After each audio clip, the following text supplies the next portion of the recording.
नमस्कार, मी अक्षय आणि तुम्ही पाहताय आपलं महानगर. पुण्यात दोन राष्ट्रवादी एकत्र येण्यासाठी हालचाली सुरू झाल्या होत्या, परंतु त्यात कुठेतरी मिठाचा खडा पडल्याचं पाहायला मिळत आहे.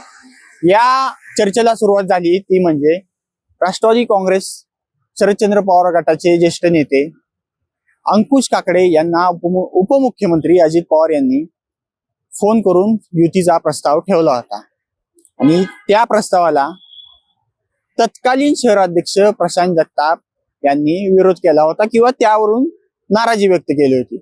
आणि त्यानंतर अंकुश काकडे हे दोन्ही राष्ट्रवादी एकत्र येण्यासाठी आग्रही होते. यातूनच जे राष्ट्रवादी काँग्रेसचे तत्कालीन शहराध्यक्ष आहेत प्रशांत जगताप हे बाहेर पडले आणि ते सध्या आता काँग्रेसमध्ये आहेत. परंतु प्रशांत जगताप हे जरी बाहेर पडले असले तरी दोन्ही राष्ट्रवादींच्या ज्या गुप्त बैठका आहेत त्या होत होत्या आणि त्याला कुठेतरी मूर्त स्वरूप यायला सुरुवात झाली. ते म्हणजे शुक्रवारी दुपारी राष्ट्रवादी अंकुश काकडे, आमदार बापूसाहेब पठारे आणि विशाल तांबे हे उपमुख्यमंत्री अजित पवार यांना भेटण्यासाठी बारामती हॉस्टेल येथे आले होते. एकूण 1 ते 1.5 तास उपमुख्यमंत्री अजित पवार आणि या तीन नेत्यांमध्ये चर्चा झाली. त्यावेळी अंकुश काकडे यांनी 60 ते 65 जागांचा प्रस्ताव अजित पवारांसमोर ठेवल्याची माहिती मिळत आहे. परंतु याला अजित पवारांनी स्पष्ट शब्दात नकार दिल्याचं सांगितलं जात आहे.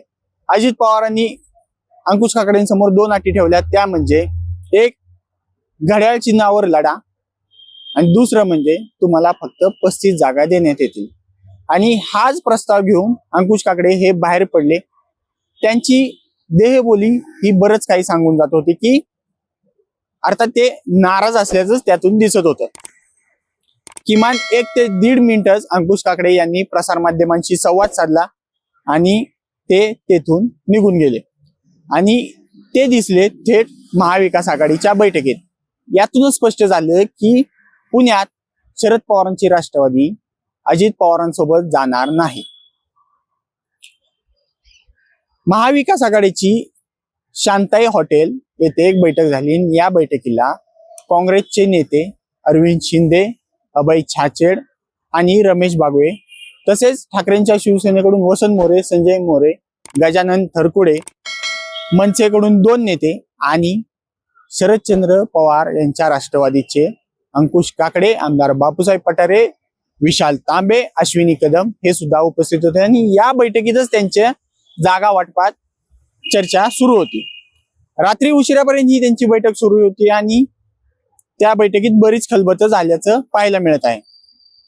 यातून एकच स्पष्ट झालं की शरद पवारांची राष्ट्रवादी ही अजित पवार यांच्या सोबत जाणार नाही. एकूणच काय तर अंकुश काकडे यांनी जी पराकाष्ठा केली होती की 2 राष्ट्रवादी एकत्र येतील, भाजप विरोधात आपण एक लढा उभा करू किंवा भाजप विरोधात एक चांगली आघाडी उभा करू, याला कुठेतरी अजित पवार यांनी जे प्रस्ताव ठेवले होते त्यामुळं तडा गेल्याचं पाहायला मिळत आहे. परंतु यातून एक गोष्ट झाली की जे अजित पवार यांनी पक्षात फूट पाडल्यानंतर शरद पवारांसोबत राहिलेले माजी महापौर प्रशांत जगताप यांनी शरद पवार यांच्या राष्ट्रवादीला रामराम ठोकला. प्रशांत जगताप हे 2 गट पडल्यानंतर त्यांनी जी राष्ट्रवादी आहे शरद पवारांची त्याला बळकटीकरण दिलं, अनेक आंदोलनं केली.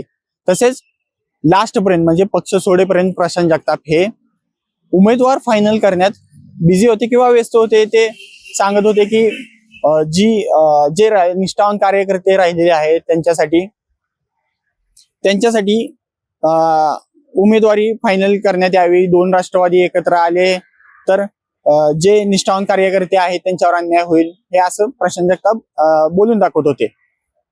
परंतु आता प्रशांत जगताप हे काँग्रेसमध्ये गेलेले आहेत आणि आता ते काँग्रेसमधून लढू शकतात. यातून काय स्पष्ट होतं की प्रशांत जगताप गेलेच ते गेले, परंतु 2 राष्ट्रवादी सुद्धा एकत्र होणार नाही. यातून शरद पवार यांच्या राष्ट्रवादीला मोठा धक्का बसलेला आहे किंवा या शरद पवारांच्या राष्ट्रवादीचं हे मोठं नुकसानच आहे. दुसरीकडे पिंपरीत दोन्ही राष्ट्रवादी येण्यासाठी सकारात्मक असं वातावरण असल्याचं दिसत आहे. उपमुख्यमंत्री अजित पवार आणि खासदार अमोल कोल्हे यांच्या जिजाई बंगल्यावर किमान पाऊण तास चर्चा झाली आणि या चर्चेत जागा वाटपासंदर्भात चर्चा झाल्याचं कळत आहे. तिथे घड्याळ चिन्हावर लढायचं का नाही यावर शरदचंद्र पवार यांच्या पक्षाचे जे ज्येष्ठ नेते आहेत पक्षातील ते निर्णय घेणार असल्याचं सांगितलं जात आहे. परंतु जे पिंपरीतील कार्यकर्ते आहेत ते दोन्ही राष्ट्रवादी एकत्र येण्यासाठी आग्रही असल्याचं दिसत आहे. नेमकं पिंपरीत आणि पुण्यात घडतंय काय हे अपडेट जाणून घेण्यासाठी पाहत राहा आपलं महानगर.